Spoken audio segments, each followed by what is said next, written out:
What's good, y'all? What's the numbers TV? It's your boy Paul Rowe. Make sure you subscribe to the channel if you're not subscribed already, and like a video if you appreciate the content that Paul Rowe and What's the Numbers I provided. Today we back with another profile piece, but before we get into that, we got a quick What's the Numbers TV artist spotlight. This one is on Column Street Chopper out of Philly, uptown Germantown area.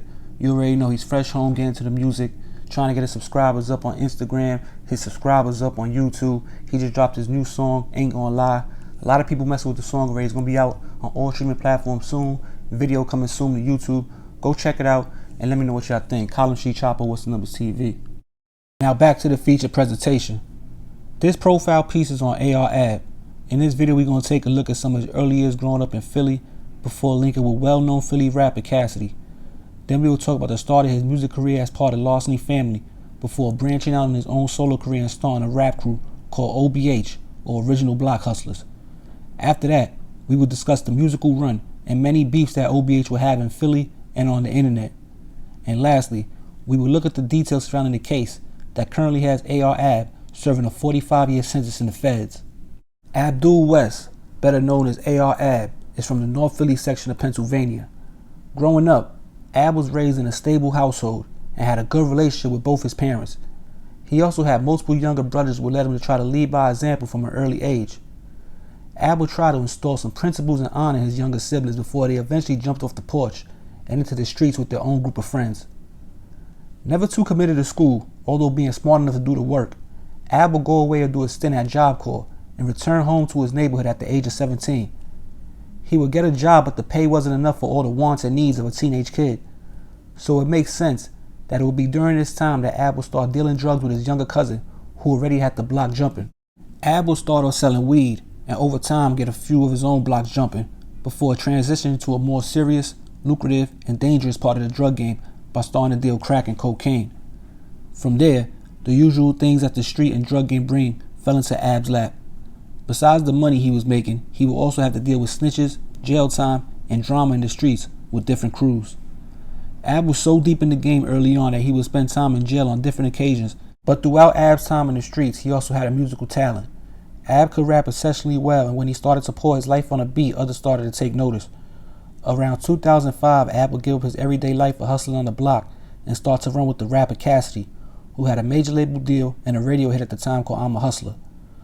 The two, along with a couple other artists, had plans to form a rap crew called Larceny Family that they could promote as they moved around city to city doing shows. Although he wasn't making a lot of money at the time, things were looking up for AR-Ab, and he was around legendary producer Swiss Beats as Cassidy was gearing up to drop another album. It was looking like Ab was about to get his foot in the music industry and maybe be able to give the streets up for good. But before he and Cassidy could take things to the next level, they would both be arrested in 2005 and charged with murder. The case over the next year would play out in court, with Ab and Cassidy being found not guilty of murder, although Cass was convicted of involuntary manslaughter and sentenced to 11 to 23 months in jail. Once released, Cassidy and Ab would link back up to make another go at it musically. But over time, Ab would grow more and more frustrated about his financial situation and eventually leave Larceny Family and Cassidy and return back to his North Philadelphia neighborhood. From there, Ab would start grinding and pursuing a solo career.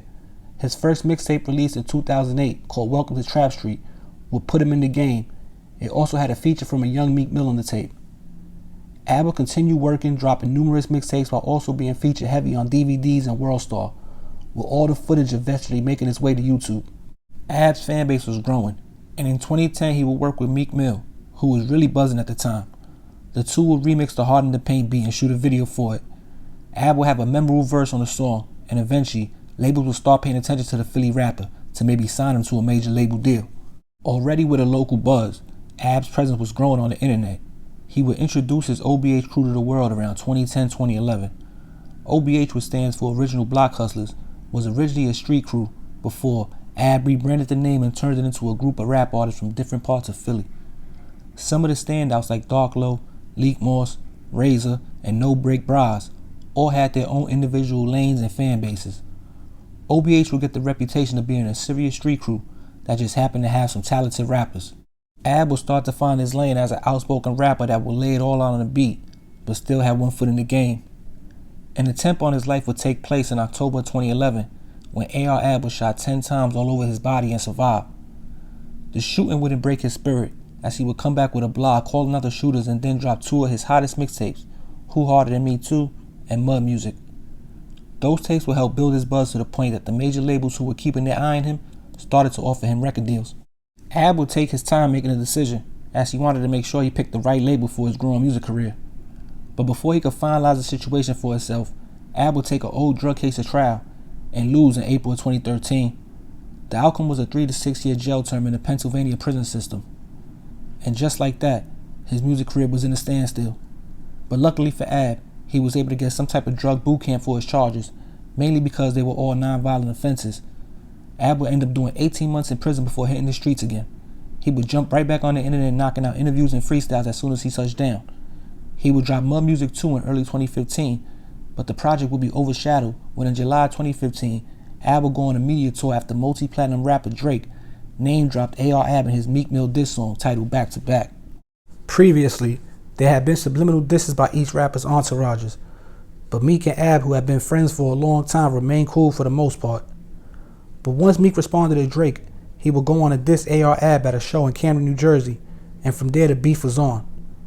Although it's still mostly on wax, there were rumors of a few physical altercations taking place between the two rap crews. Once the whole Ab and Meek beef died down though, Ab would start working on another project, and in March of 2016 he would drop Who's Harder Than Me 3. The mixtape, along with all the work Ab had put in musically over the years, caught Cash Money CEO Birdman's attention. There was reports that Ab was signing to Cash Money, with Ab on record speaking highly of Birdman and Cash Money. But in the end the deal wouldn't go through, even though the two will still remain friends, betting one another $200,000 on the 2018 Super Bowl. Ab would win the bet and post a large sum of money on his Instagram after the game, but his celebration would be short-lived, because in October of 2018, he along with 8 others would be indicted on federal drug and conspiracy charges.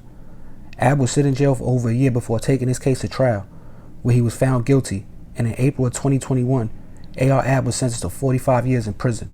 Now since then, a lot has happened. Ab, who was trying to keep a positive outlook on the situation, said he's getting his appeal in order so he can get right back in that courtroom to fight for his freedom. Also, OBH members Dark Low and Leak Moss have been dissing each other on YouTube and social media over Dark Low's sit down with the feds after he was locked up for witness intimidation. Leak will go on to make a diss song about Dark Low titled Child Time, where he makes his points about how Dark Low talked too much to the feds and is a rat in his eyes. A.R. Ab will call up Mikey T the movie star and speak about his brother Leak Moss and his best friend Dark Low going at it. He mainly says he doesn't like them beefing, but if it gotta happen, to just keep it on wax and don't let it spill into the streets. Honestly, Ab has bigger things to worry about at the moment. He's currently 38 years old and sounds like he's focused on getting out from under that 45-year sentence. But yo, it's What's the Numbers TV. It's a quick profile piece on A.R. Ab. You know, one rapper out of Philly was doing his thing, been doing his thing for years. Buzz, crazy, up and down, but continue to keep that buzz, just getting bigger and bigger over time. He was pretty much, right before he got locked up, you know, rubbing shoulders with Birdman, different labels, doing interviews, Breakfast Club, Vlad. He was moving around, you know what I'm saying? Probably could have just stood independent and just keep eating. But, you know, he ended up getting indicted, went to on trial, blue trial, caught 45 years. So, you know, throughout the whole time he was saying like how he felt he might probably be guilty. You know, he just focused on the appeal. This is all things you go check up on YouTube if you want. But, you know what I'm saying? Shout out to A.R. Ab, free A.R. Ab. The whole situation with OBH, you know, got to see how that plays out. You know, those are some serious dudes supposedly, so hopefully he just stays on wax. Don't spill over into the streets like Ab said, basically. Now, make sure y'all go subscribe to the YouTube. We almost about to hit 45K subs. Go follow the Instagram. Also, all videos will be available, well, mostly all videos will be available for members first before the general public a day or two later. So if you want to start seeing the videos early, make sure you go join the membership. And on May 26th is the 2-year anniversary for What's the Numbers TV. We'll be going live so throughout the day. So, you know, say make sure you check for May 26th. We're going to be going live throughout the day for the 2-year anniversary of What's the Numbers TV. So pull up, you know what I'm saying, join the festivities. You're going to be chilling, talking. I might do a stream out that day. Might do a bunch of different things that day. So pull up. Also, go follow What's the Numbers TV Artist Spotlight, Column Street Chapo. Go subscribe to his YouTube. He's about to start, you know, dropping a lot more music. He's just trying to get his subscribers right. So go follow the Instagram, Column Street Chapo. Go follow the YouTube, Column Street Chapo. And make sure you follow the What's the Numbers TV page and Instagram page. Email in the description if any artists want to get at me on some business. We back before you know it, man. What's the Numbers TV? It's your boy Poro. We out of here. Peace.